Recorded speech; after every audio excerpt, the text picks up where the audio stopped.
Hello guys, welcome back to my channel. आज का हमारा टॉपिक है व्यू रचनात्मक विश्लेषण के मॉडल। आज हम 2 पॉइंट्स कवर करने वाले हैं, मैकेंजी 7S मॉडल और बीसीजी मॉडल। सबसे पहले जान लेते हैं मैकेंजी 7S मॉडल क्या है। 1970 के दशक के अंत में विकसित किया गया मैकेंजी 7S मॉडल एक परिवर्तन ढांचा है जो किसी कंपनी के संगठनात्मक डिज़ाइन और समन्वय पर आधारित है। बेसिकली मैकेंजी एस मॉडल्स में वो सब तत्व शामिल हैं जो परिवर्तित होते हैं स्थिति के साथ, और ऐसे में हम अपनी कंपनी को, अपने संगठन को परिवर्तित स्थिति के साथ कैसे चला सकते हैं, उस आधार पर उन तथ्यों का विश्लेषण किया जाता है कि क्या क्या चीज़ों में चेंजेस आ सकते हैं और उन चेंजेस के लिए हमें क्या क्या तैयारियां रखनी पड़ती हैं।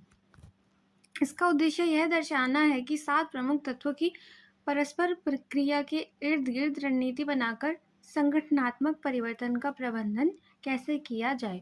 यानी कि हमारी ये 7 तत्व है: संरचना, रणनीति, प्रणाली, साझा मूल्य, कौशल, शैली और कर्मचारी। इनके आधार पर हम रणनीति बनाते हैं, क्योंकि अगर हमारा बिजनेस जब से हम चला रहे हैं, कोई परिवर्तन आएगा तो वो इन सातों तत्वों के अंतर्गत ही हम संबंधित होगा। और फिर हम इनके आधार पर अपनी अगर रणनीति पहले ही बनाएंगे कि अगर इन चीज़ों में चेंजेस अगर थोड़ा बहुत हो सकता है या ज़्यादा चेंज भी हो रहा है, तो हम अपनी अगर पहले से ही रणनीति बनाकर चलेंगे तो परिवर्तन का प्रभाव कम कर सकते हैं। और हमारा अगर परिवर्तन की स्थिति आए भी तो हमारा बिजनेस चलता रहेगा उसी क्रिया में। तो अब इनके बारे में जान लेते हैं कि ये 7 तत्व, इनका मतलब क्या है। अब इसमें स्ट्रक्चर का मतलब है संरचना से, यानी कि हमारी ऑर्गेनाइजेशन में कार्य का प्रभाव किसकी तरफ है। जैसे होता है दायित्व और अधिकार होते हैं। अब उसके लिए हमारी 3 तरह की मेन संरचनाएं होती है हमारे। जैसे अब होती है हमारी रेखा संगठन, फिर आती है रेखा कर्मचारी। इस आधार पर होती है कि हमारे जो दायित्व हैं और जो अधिकार है उनका प्रभाव ऊपर से नीचे की तरफ है, नीचे से ऊपर की तरफ है, और उनमें बैलेंस किस तरह बनाया जाए। फिर उसके बाद आती है प्रणाली सिस्टम हमारी, यानी कि हमारे बिजनेस में कार्य करने का तरीका क्या है, कि मानव पर ज़्यादा आधारित है या फिर यांत्रिक ज़्यादा आधारित है। वो हमारे तरीका हो गए, प्रणाली हो गई, जो हमारे सिस्टम है। उसके बाद हमारी स्ट्रैटेजी क्या है, अगर विरोधी हैं हमारे में, प्रतियोगी हैं, तो हम उनसे कैसे सामना करते हैं उनका, उसके लिए हमारी रणनीति बनाई जाती है, व्यूह रचना बनाई जाती है। तो उसके आधार पर भी परिवर्तन का विश्लेषण किया जाता है। फिर हमारी स्किल क्या है, अब नई नई टेक्नोलॉजी आती हैं, उनमें भी सीखना पड़ता है।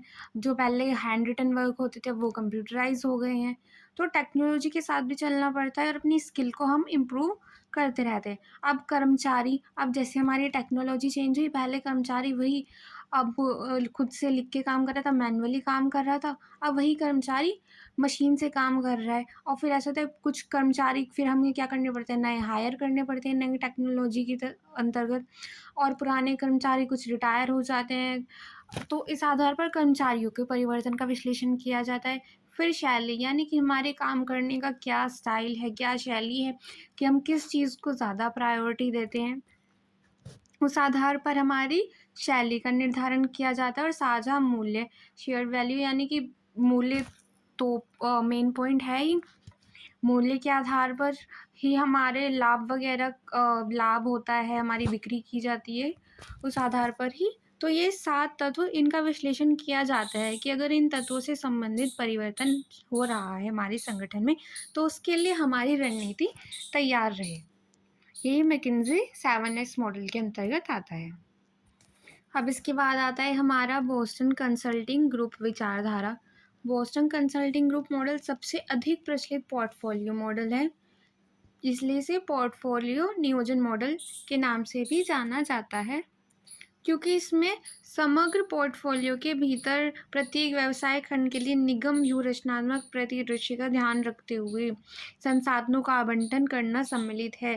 यानी कि प्रत्येक व्यवसाय खंड के अंतर्गत जो भी हमारी संरचना व्यूह रचनात्मक जो भी हमारी स्ट्रैटेजी हमें नज़र आ रही है, हम क्या बना सकते हैं, क्या हमारे संसाधन हैं, उन उस आधार पर बनाई जाती है। यानी कि हमारे पास हमने अपनी व्यूह रचना डिसाइड कर ली कि हमें कैसे-कैसे करना है।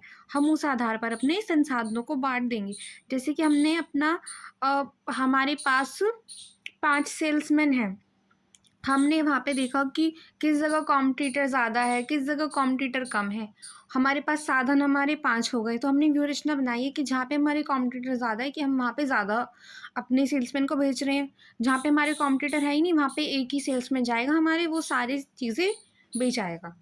तो इस आधार पर हमने क्या किया, अपने संसाधनों का आवंटन कर दिया व्यूह रचना के आधार पर।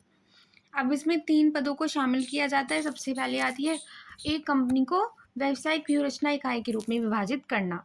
यानी कि एक हमारी स्पेशल यूनिट हमने रख दी, अलग-अलग में बाँट दिया कि हमारे भई एक चीज़ यहाँ बन रही है, इसकी एक यूनिट हमने अलग कर दी है, इसके लिए हम अलग व्यूहरचना बनाएँगे। फिर जहाँ पे दूसरी चीज़ का निर्माण हो रहा है, उसके लिए हम अलग व्यूहरचना बनाएँगे। ऐसे-ऐसे हमने उनको व्यावसायिक व्यूहरचनात्मक इकाइयों एसबीयू में विभाजित कर दिया है। अगर आपको एसबीयू टॉपिक पर डिटेल वीडियो चाहिए तो उसका लिंक मैं डिस्क्रिप्शन में दे दूँगी, वो पहले से ही चैनल पर अवेलेबल है।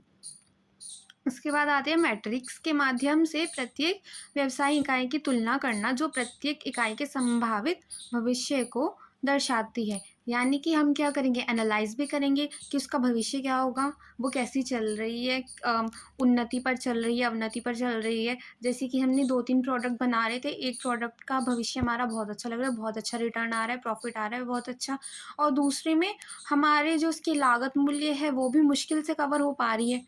तो इससे हम डिसाइड कर सकते हैं कि हम जिधर हमें ज़्यादा प्रॉफ़िट हो रहा है, हम उसको बढ़ा दें, उसका प्रोडक्शन ज़्यादा कर दें, और जिस पर हमारी हानि हो रही है या फिर ना के बराबर लाभ आ रहा है, उसको कम कर दें या बंद कर दें। अब प्रत्येक व्यवसाय इकाई के बारे में व्यूहरचना विकसित करना, यानी कि जब हमने इनको अलग-अलग इकाइयों में बाँटा है, तो उनकी अलग-अलग ही व्यूहरचना बनाई होगी। जैसे कि अभी हमने देखा था कि लाभ आ रहा है, तो हमने अपनी व्यूहरचना बना ली कि हाँ भई, हम इसका प्रोडक्शन ज़्यादा करेंगे, उस आधार पर हम अपनी आगे की नियोजन क्रिया करेंगे। और जिधर हमारी हानि हो रही है, हम उसको बंद करने की सोचेंगे, या फिर अगर उसमें कुछ चेंज हो सकता है कि चेंज होने पर शायद बेटर हो जाए, तो हम वो भी ट्राई करेंगे। अगर रिज़ल्ट अच्छा आ रहा है तो कंटिन्यू करेंगे, और अगर रिज़ल्ट बेकार आ रहा है तो उसको वहीं की वहीं हम बंद कर देंगे। अब बीसीजी मॉडल के अंदर ये 4 टॉपिक आते हैं, star, question mark, cash cow और डॉग्स। अब पहले स्टार क्या होता है, उच्च वृद्धि, उच्च बाजार भाग। यानी कि हम क्या कर सकते हैं, अपनी व्यूह रचना के आधार पर हम यहाँ पे ज़्यादा प्रॉफिट कमा सकते हैं। हम अगर ज़्यादा अपना प्रोडक्शन बढ़ाएंगे, हमें ज़्यादा लाभ प्राप्त होगा और बाजार को हम ज़्यादा कवर कर पाएंगे। अब कैश काउ में आता है निम्न वृद्धि और उच्च बाजार भाग। यानी कि हमारा जो कंपटीशन है वो बहुत ज़्यादा है, लेकिन हमें अपनी निम्न वृद्धि मतलब हमें थोड़ा-थोड़ा अपना प्रोडक्शन बढ़ाना होगा।